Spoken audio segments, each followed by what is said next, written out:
의사와 의사의 아내 어네스트 해밍웨이. 딕 볼턴이 닉의 아버지를 위해 통나무를 잘라주려고 인디언 마을에서 왔다. 그의 아들 에디와 빌리 타베시오라는 또 다른 인디언과 함께. 그들은 숲을 지나 뒷문으로 들어왔는데 에디의 어깨에는 기다란 가로톱이 걸쳐져 있었다. 에디가 걸음을 옮길 때마다 그의 어깨 위에 매달려 있는 톱은 음악 소리를 냈다.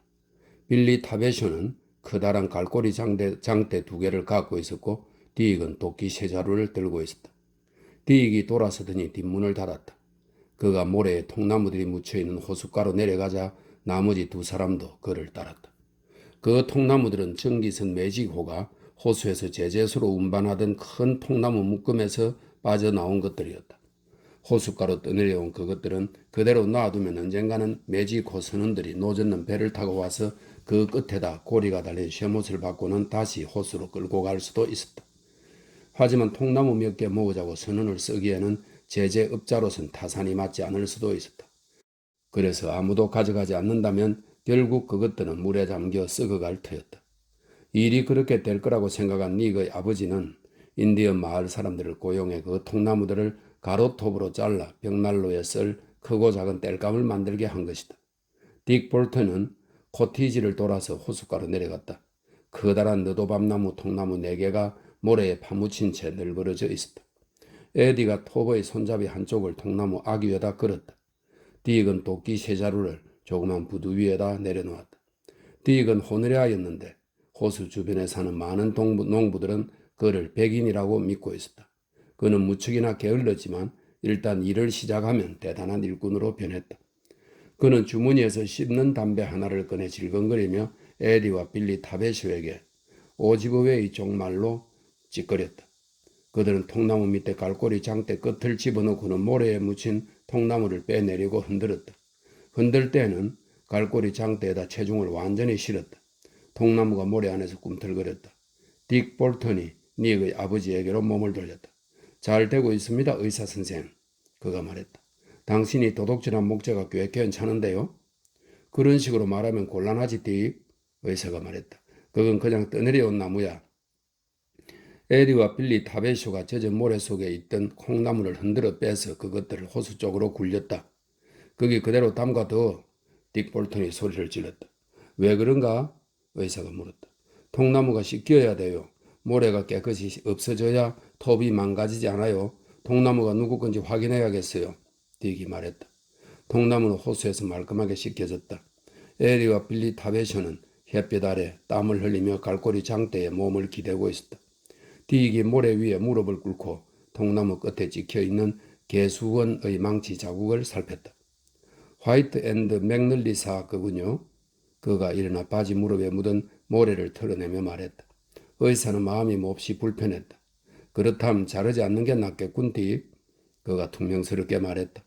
삐치지 말아요, 의사 선생. 딕이 말했다. 발끈할 거 없다고요. 나야 당신이 누구 걸 훔치든 신경 쓰지 않아요. 내 일이 아니니까. 이게 도둑질이라는 생각이 든다면 통나무들을 그냥 내버려 두고 연장을 챙겨서 마을로 돌아가게나. 의사가 말했다. 그의 얼굴이 벌겋게 달아있었다. 왜 그리 급하세요, 의사 선생? 딕이 말했다. 그는 담배진을 통나무에 뱉었다. 담배진이 통나무에서 미끄러져 내려 호수 속으로 풀어졌다. 이 통나무들이 남의 거라고는 나도 당신도 알고 있잖아요. 하지만 난 상관 안 한다고요. 됐으니 이 통나무가 훔친 거라는 생각이 든다면 연장 챙겨서 가란 말일세. 그러니까 선생, 연장 챙겨서 가라고. 들어봐요, 의사 선생. 다시 한번 날 의사 선생이라고 부르면 송곳니를 부러뜨려 버릴 거야. 아니, 안 되죠. 그러면 안 되죠, 의사 선생. 딕 볼턴이 의사를 바라보았다. 딕은 덩치가 컸고 자신이 얼마나 큰지 잘 알고 있었다. 싸움도 좋아해서 이 상황이 즐거웠다. 에디와 빌리 타베쇼는 갈고리 장대에 몸을 기댄 채 의사를 바라보고 있었다. 의사는 입술 아래의 수염을 씹으며 딕 볼턴을 응시했다. 그러고는 돌아서더니 코티지를 향해 언덕을 올랐다. 그들은 그의 뒷모습을 보며 그가 얼마나 화가 났는지 알 수 있었다. 그들은 그가 언덕을 다 올라가 코티지 안으로 들어가는 것까지 지켜보았다. 딕이 오지브웨이족 말로 뭐라고 하자 에디는 웃음을 터뜨렸지만 빌리 타베쇼는 몹시 심각한 표정이었다.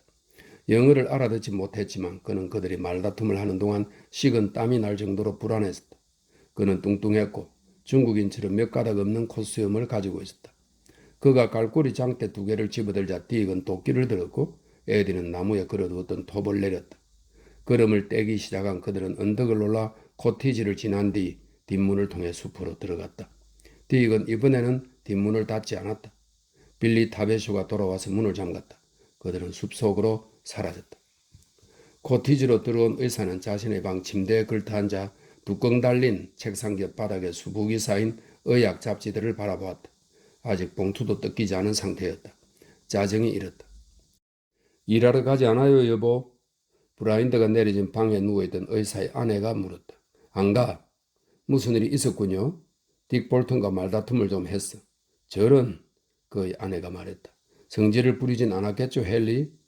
그러진 않았어, 의사가 말했다. 도시를 차지하는 자보다 정신을 지배하는 자가 더 위대하다는 말 잊지 말아요, 아내가 말했다. 그는 크리스찬 사이언스 신자였다. 그녀의 어두운 방 침대 곁 탁자 위에는 성경과 과학과 건강 그리고 크리스찬 사이언스에서 발행하는 개간지가 놓여 있었다. 그녀의 남편은 아무런 대꾸도 하지 않았다. 이제 그는 침대에 걸쳐 앉은 채로 엽총을 닦아내고 있었다. 그는 탄창에다 묵직한 노란색 총알을 가득 채우고는 도로 쏟아냈다. 총알들이 침대 위에 흩어졌다. 헨리, 아내가 불렀다. 그러고는 잠시 조용하더니 다시 불렀다. 헨리, 여기 있어, 의사가 말했다. 볼턴을 화나게 하는 말은 하지 않았죠, 그렇죠? 안 했어, 의사가 말했다. 그럼 뭐가 잘못된 거예요, 여보? 별거 아니야. 말해봐요, 헨리. 저한텐 숨기려 들지 말아요. 뭐가 잘못된 거예요? 젠장, 마누라 폐렴 치료하느라 나한테 진 빚을 내가 노임에서 제할까봐 시비를 걸어온 거야. 아내는 아무 말도 하지 않았다. 의사는 흥급으로 꼼꼼하게 총을 닦은 후 탄창의 스프링을 누르고 총알들을 밀어넣었다. 그러고는 무릎 위에다 총을 내려놓았다. 그는 엽총을 무척이나 좋아했다. 그때 어두운 방 안에서 아내의 목소리가 들려왔다. 여보, 난 누가 그런 짓을 하리라고는 생각하지 않아요. 무슨 뜻이야? 의사가 말했다. 누가 의도적으로 그런 짓을 할 수 있다고는 도저히 생각하지 못하겠다고요. 못 믿겠어요. 의사가 침대에서 일어나 찬장 뒤편 구석에다 엽총을 세웠다.